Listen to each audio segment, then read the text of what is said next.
Latest headline India की ताज़ा तरीन खबरों को देखने के लिए यूट्यूब पर जाकर चैनल को सब्सक्राइब करें और बेल आइकन दबाना ना भूलें।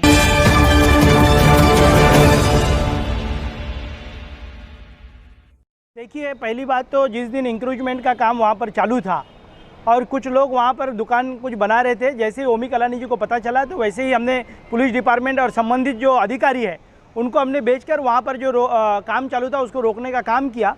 उसके बाद कुछ झंडे और कुछ पक्ष के बोर्ड लगे, ऐसा आपका कहना है, तो उस हिसाब से हमने अभी कमिश्नर साहब से, मैं और प्रदीप रामचंदानी और ओमी कलानी जी ने मुझे कहा था कि इन सब बिल्डिंग्स वालों के साथ में जाकर कमिश्नर साहब से अभी मुलाकात हुई है और मुलाकात होने के बाद में ऐसा डिसाइड भी हुआ है कि जल्द से जल्द उसके ऊपर कार्रवाई होगी। अभी भी शहर के भूमाफियाओं ने जब भी सक्रिय हुए हैं, उस भूमाफियाओं के खिलाफ कलानी परिवार लड़ते आया है और लड़ते रहेगा। बात रह गई कि उस दिन शहर के आमदार कुमार एलानी भी वहाँ पर पहुँचे थे, जिनके हाथ में शहर के आमदार होकर और वहाँ के जो नगर सेवक, स्थानिक नगर सेवक नाथानी जी, राजू जगैया जी, ये सब लोग पहुँचने के बावजूद भी वो काम नहीं रोक पा रहे थे। और कहा नहीं तो कहा, वो पैनल नंबर 5 उनके कब्जे में होने के बावजूद भी इन लोगों ने ऐसे अच्छे जनप्रतिनिधियों को चुन के देने के बावजूद भी वो भूमाफियाओं के साथ रहे और कलानी परिवार और हम सब लोग इन बिल्डिंग वालों के साथ में हैं। कहाँ पर भी 1 इंच की भी ज़मीन शहर की हम हड़पने नहीं देंगे। ये गलत बात है। ओमी कलानी जी ने उनके हर वक्त जितने भी बिल्डिंग्स वाले हैं, इनकी बैठक भी हुई है, आज बाहर है, उसके कारण मैं खुद कमिश्नर साहब के पास इनके साथ गया हूँ। बात रह गया कि भारतीय जनता पार्टी भी सत्ता पक्ष में है, विपक्ष में नहीं है। भारतीय जनता पार्टी के जो लोग हैं और ख़ास करके आमदार का ये इलाका है, आमदार इस शहर के हैं और आमदार के घर के बाजू में यदि कोई ज़मीन हड़पता है और आमदार नहीं रोक पाते तो मुझे लगता है नाकाम आमदार है। जो काम नामुमकिन है उसको मुमकिन करने का काम कलानी परिवार करता है और हमेशा करता रहेगा। ये 1 इंच भी ज़मीन हम हड़पने नहीं देंगे। जल्द यही हफ्ते के अंदर जो भी वहाँ पर इंक्रोचमेंट हुआ है वो इंक्रोचमेंट हटेगा।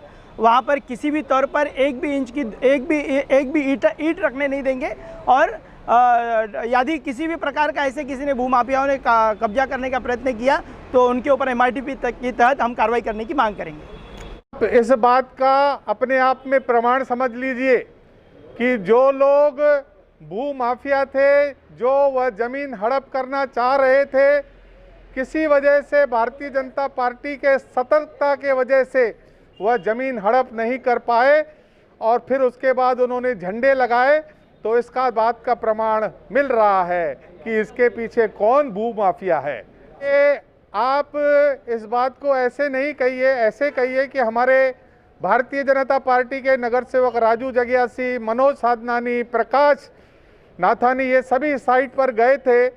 किसी वजह से आमदार नहीं जा पाएंगे, उनको भी जाना पड़ेगा। मेरे हिसाब से आमदार भी साइट पर गए थे और प्रिंसिपली इस बात को सभी एक्सेप्ट करते हैं कि भारतीय जनता पार्टी पूरी तरह से इन मानसरोवर के जितने भी रहवासी हैं उनके साथ खड़ी है। किसी भी तरह का इस तरह की भूमाफिया को बर्दाश्त नहीं किया जाएगा। और भारतीय जनता पार्टी आज माननीय आयुक्त से मिली, आयुक्त ने कहा कि हमने अपनी भूमिका कर ली, वहाँ पर कोई भी अनियमित बांधकाम हम करने नहीं देंगे, जो कर रहे थे उसे रोक दिया।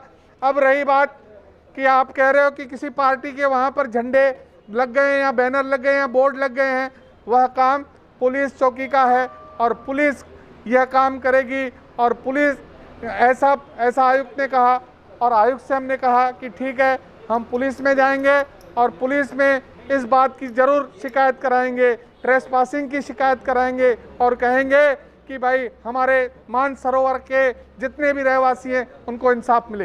इलीगल कंस्ट्रक्शन पे वो बोमा बम चल रहा है, उसमें वो जो पारवानी करके बोर्ड लगाया हुआ अपना RPI का है क्या? हाँ, शाखा प्रमुख है। अच्छा, उन्होंने बोर्ड लगाया है? हाँ, उसकी जगह तो उसको लगा होगा ना। अच्छा, तो आपसे कुछ बातचीत हुई थी क्या उस बारे में? नहीं, मेरे को कुछ मालूम नहीं था, मेरे को कल मालूम पड़ा। अच्छा, मैंने बुलाया उसको, पुलिस ने उसने लिख के दिया है ना। अच्छा। हेलो, हाँ, उसने पुलिस में और कारपोरेशन से लिख के दिया, ऐसा बताया मेरे को उसने।